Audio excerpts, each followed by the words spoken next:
जैसे आप लोग टेस्ट दे रहे हो, आपके मार्क्स कभी कम ज्यादा आते हैं तो आप कभी काफी वरी करते हैं, काफी चिंता में रहते हैं, और ये बड़ा लाजमी है कि होना ही चाहिए चिंता। तो आप ये सोचो कि तुम्हारी चिंता का सबसे बड़ा कारण क्या है, तो कुछ निकलेगा कि कम पढ़ रहे हैं या इस सब्जेक्ट पे कम मार्क्स आ रहे हैं।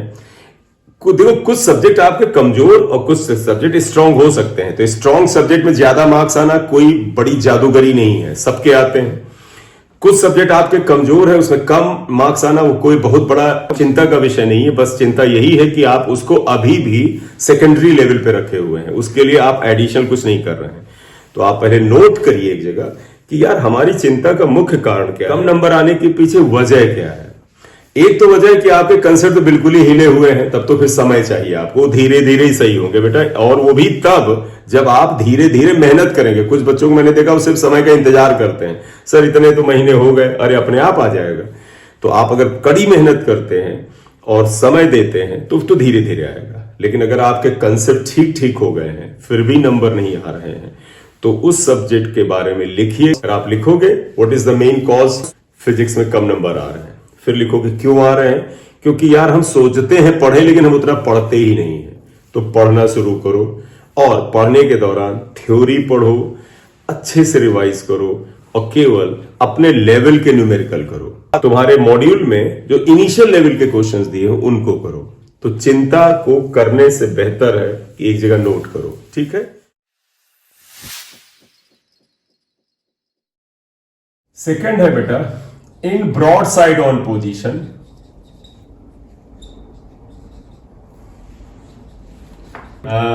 इक्वेटोरियल प्लेन या कह सकते हैं परपेंडिकुलर बाइसेक्टर या ट्रांसवर्स पोजीशन भी कहें। Broadside on position popular नाम है, इक्वेटोरियल लाइन या प्लेन ये काफी पॉपुलर है। माइनस क्यू चार्ज है बेटा, ये प्लस क्यू चार्ज है, ये पॉइंट ए पे रखा है, ये पॉइंट बी पे रखा है, ये सेंटर पॉइंट है, ये डिस्टेंस एल के बराबर है, ये एल के बराबर है क्योंकि हम लेंथ को 12 लेके चलते हैं। बेटा देखो बेटा, इस डायपोल के परपेंडिकुलर बाइसेक्टर पे एक पॉइंट पी है, यहां पर हमें इलेक्ट्रिक फील्ड चाहिए, इसके सेपरेशन आर के बराबर है। We have to find out the electric field at point P which is perpendicular bisector. What to do, कैसे करें आप देखिएगा, सिंपल सा तरीका है। तुम कहोगे सर पॉजिटिव चार्ज का यहां पर इलेक्ट्रिक फील्ड फाइंड आउट करें। देखो पॉजिटिव चार्ज का इलेक्ट्रिक फील्ड क्या होता है, अवे फ्रॉम पॉजिटिव चार्ज, मतलब इसकी वजह से इस पॉइंट पर इलेक्ट्रिक फील्ड अवे होगा, इसे लिखोगे E प्लस क्यू। मैं वैल्यू भी इसे लिख देता हूं, बताओ बेटा, ये L के बराबर, ये R के बराबर, ये वाली distance √R square plus L square आएगा। इस पॉइंट को P लिखा था, तो बताओ E प्लस क्यू क्या आएगा। E plus Q is 1/4πε0 Q, यानी ये चार्ज अपॉन R बेटा ये दूरी है, और ये दूरी को फिलहाल मैं BP ही लिख देता हूं, BP स्क्वायर। तो देखो मैंने फार्मूला सिंपल सा लगा दिया पॉइंट चार्ज वाला, 1/4πε0 Q अपॉन BP स्क्वायर। अब आइएगा बेटा माइनस क्यू चार्ज का। एवरीबडी नोज कि माइनस क्यू चार्ज का जो इलेक्ट्रिक फील्ड होगा इट विल बी, बेटा आपको पता माइनस क्यू चार्ज का electric field will be towards the negative charge. बेटा इसका इलेक्ट्रिक फील्ड इसकी तरफ होगा, इसकी तरफ आएगा, ये आ गया इधर, थोड़ा सा दूर बना लेते हैं। देखो बेटा ये आ गया इधर E माइनस क्यू, और मैग्नीट्यूड देखिए बेटा, देखो इसके बीच की दूरी AP है, और AP की वैल्यू बेटा देखो तो √R square plus L square है। क्यों, क्योंकि ये R है ये L है। तो तुम अगर गौर से देखो तो E माइनस क्यू भी सिमिलर ही है, सेम है √AP स्क्वायर, और ध्यान से देखें तो AP और BP दोनों की वैल्यू सेम है। अब आप बताएं बेटा, इन दोनों का रिजल्ट निकालने आंसर आ जाए। रिजल्ट निकालने के कोई एंगल सेलेक्ट करना पड़ेगा, आप ये थीटा मान लें, आपका मन हो ये थीटा मान लें, चॉइस इज योर्स, आंसर सबसे आएगा। तो आप ऐसा करो, ये एंगल अगर थीटा मानते हैं तो आप देखो बेटा मैं ऐसा करता हूं, इसका एक कंपोनेंट इधर करता हूं, एक इधर करता हूं। अगर ये एंगल थीटा है, ये एंगल भी थीटा आ जाएगा। देखो देखो ये लाइन इसके पैरेलल, ये पैरेलल थीटा आया। तो बताओ बेटा E प्लस क्यू का ये वाला कंपोनेंट आ जाएगा E plus Q sine theta, ये वाला कंपोनेंट आएगा E plus Q cos theta. Similarly बेटा देखिएगा यहां आइएगा, ये एंगल अगर थीटा है तो ये भी एंगल थीटा आ जाएगा, तो देखो ई माइनस क्यू का एक कंपोनेंट आएगा ई माइनस क्यू साइन थीटा, और इधर की ओर कंपोनेंट आ जाएगा ई माइनस क्यू कॉस थीटा। तो अगर आप इसको देखें बेटा, आप जरा देखिएगा, ये और ये दोनों सेम है, E plus Q sine theta, E minus Q sine theta, दोनों की वैल्यू सेम ही आएगी क्योंकि एपी और बीपी सेम है। इसलिए तुम कहोगे कि साइन वाले कंपोनेंट कैंसिल हो जाएंगे, देखो ये कैंसिल हो जाएंगे, केवल इन दोनों के जुड़ने से इलेक्ट्रिक फील्ड आएगा। तो therefore net electric field eight P के ई लिखेंगे, ई फॉर इक्वेटोरियल है बेटा, इक्वेटोरियल के लिए that will be equal to बेटा E plus Q cos theta plus E minus Q cos theta. दोनों की वैल्यू सेम है तो बेटा 2 times of E plus Q sine cos theta लिख लो। दोनों बेटा सेम है ना, तो बेटा तो हमने ई प्लस क्यू कॉस थीटा लिख लिया। और अब आप लिख लीजिएगा ई प्लस क्यू कितना है, के क्यू अपॉन बेटा एपी बीपी की वैल्यू नहीं लिखी, अब आप ये लिख लो तो हो जाएगा R square plus L square, ये आ गया। देखो ये बीपी की वैल्यू रख दी। कॉस थीटा बेटा ट्रायंगल में देख लो, देखो कॉस थीटा क्या होता है, बेस अपॉन हाइपोटेन्यूज। बेस कितने के बराबर है, एल के बराबर, और hypotenuse under root R square plus L square, तो ये L upon under root R square plus L square आएगा। बोले इतनी बात क्लियर? ठीक है बेटा। तो अब आप देखो, अगर आप इसे और सिंप्लीफाई करें तो ये ऐसे आएगा, देखो ई कितना आया, गौर से देखिएगा।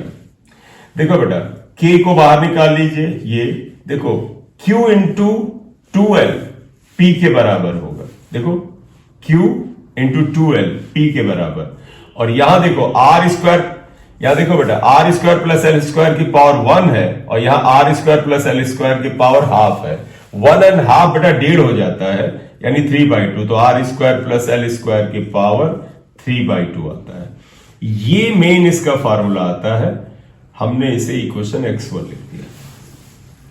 डायरेक्शन किधर आ रही है, गौर से देखिए, इसकी डायरेक्शन किधर आ रही है बेटा, देखो इनको जोड़ने से आई है, ये जोड़ा और ये जोड़ा, तो डायरेक्शन भी इधर ही होगा। और जरा डायग्राम में आ जाओ बेटा, ये माइनस क्यू चार्ज, ये plus Q charge, dipole moment ऐसे था, तो बेटा देखो एंड ऑन पोजीशन में, सॉरी बेटा देखो ब्रॉड साइड ऑन पोजीशन में इलेक्ट्रिक डायपोल मोमेंट P के अपोजिट आता है, तो इसकी डायरेक्शन क्या आ जाएगी, डायरेक्शन लिखोगे antiparallel to P। P के एंटी पैरेलल है, यानी जिधर P होगा इसके जस्ट अपोजिट होगा। ठीक है बेटा? ठीक है, इसे कर लो। अब अगला स्टेप आप समझ रहे हैं, शॉर्ट डायपोल के लिए L को इग्नोर करिएगा। For short dipole L is very smaller than R, therefore L square can be neglected। आप इसे नेग्लेक्ट कर दीजिएगा, L square can be neglected। तो आप इक्वेशन x1 में देखो क्या चेंज आएगा, equation x1 can be written as, direct लिख रहा हूं बेटा, देखिएगा L स्क्वायर को 0 रख देंगे तो ये R की पावर 2 है, ये 2 कैंसिल होगा, यहाँ R की पावर 3 आ जाएगा, तो सीधे वैल्यू आएगी 1/4 pi epsilon not P upon R cube. बेटे ध्यान रखिए, एंड ऑन पोजीशन में याद करो ये 2P अपॉन R क्यूब आया था। अगर वेक्टर फॉर्म में लिखेंगे तो आपको पता है, देखो बेटा अभी बताया, इट इज एंटी पैरेलल, यानी ई और P अपोजिट है, तो इन वेक्टर फॉर्म अगर आप लिखते हैं that would be equal to E is equal to K minus P upon R cube. Minus P बताता है P और ई अपोजिट है, x3 आ जाता है, ये क्वेश्चन आ गया। हाँ, एक चीज वो चेक कर सकते हैं जो अभी मैंने बताया है, क्या नोट करने वाली बात क्या है, वो ये है फॉर शॉर्ट इलेक्ट्रिक डायपोल्स। देखो इक्वेटोरियल प्लेन पे यहां P है, जबकि एंड ऑन पोजीशन पर जो आया था वो आया था 2P। एक्सिस पे जो इलेक्ट्रिक फील्ड था इक्वेटोरियल प्लेन की तुलना में दुगना होता है। यहाँ लफड़ा ये है कि इस इंफॉर्मेशन को किसी क्वेश्चन के एक ऑप्शन में जब देते हैं और वहां लिखते हैं कि electric field on the axis of the dipole is 2 times the electric field on the equatorial plane, तो इसको बच्चे ट्रू मानने लगते हैं कि ये तो सत्य है, ये तो होता है दुगना। नहीं बेटा, दुगना नहीं होता है, शॉर्ट डायपोल के लिए दुगना होता है। जब डायपोल शॉर्ट नहीं था तब तो फार्मूला बेटा कॉम्प्लिकेटेड आ रहा था, जो आप अभी पीछे आप जाके देखें उसमें 2 times का रिलेशन एग्जैक्टली नहीं था।